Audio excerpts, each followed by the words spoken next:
মাত্র ২১-এ সব শেষ। অর্ধনগ্ন দেহ উদ্ধার বলি অভিনেতার। অকাল মৃত্যু অমিতাভের সহ অভিনেতার। বিস্তারিত থাকছে প্রতিবেদনে। বন্ধুরা, চ্যানেলে নতুন হলে চ্যানেলটি সাবস্ক্রাইব করে রাখতে পারেন ও ভিডিওটি শেয়ার করতে পারেন। বলিউডে ঘটে গেল বিরাট দুর্ঘটনা।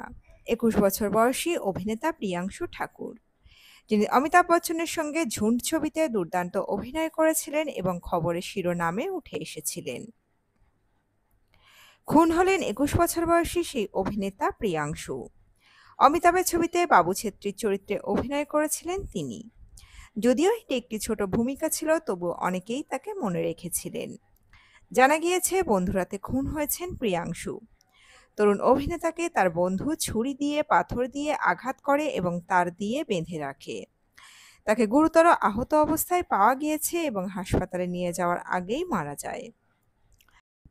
পুলিশের মতে, প্রিয়াংশুর বন্ধু ধ্রুব সাহু, বয়স ২০, বুধবার তার বাড়িতে এসেছিলেন এবং তারা দুজনেই মদ্যপানের জন্য একটি নির্জন জায়গায় যান এবং কিছুক্ষণ পরে তাদের মধ্যে তর্ক-বিতর্ক শুরু হয়।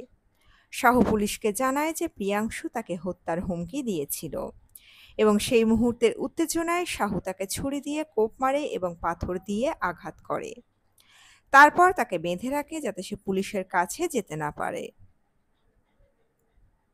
সেই রাতেই স্থানীয় বাসিন্দারা প্রিয়াংশুকে অর্ধনগ্ন অবস্থায় উদ্ধার করে। তার মৃত্যুর পর প্রিয়াংশু ঠাকুরের বোন সাহুর বিরুদ্ধে অভিযোগ দায়ের করেন। সিনিয়র ইন্সপেক্টর অরুণ ক্ষীরসাগরের মতে, সাহু পরে তার অপরাধ স্বীকার করেন। তরুণ অভিনেতার মর্মান্তিক মৃত্যুতে শোকের ছায়া নেমে এসেছে বিনোদন জগতে। তো বন্ধুরা, এই প্রতিবেদনে ছিল এতটুকুই। দ্রুত ফিরে আসবো এরকমই নতুন কোনো প্রতিবেদন নিয়ে। অজানা গল্প চ্যানেলের সঙ্গে থাকার জন্য সকল দর্শক বন্ধুকে অসংখ্য ধন্যবাদ। দেখতে থাকুন, চোখ রাখুন আমাদের অজানা গল্প চ্যানেলে।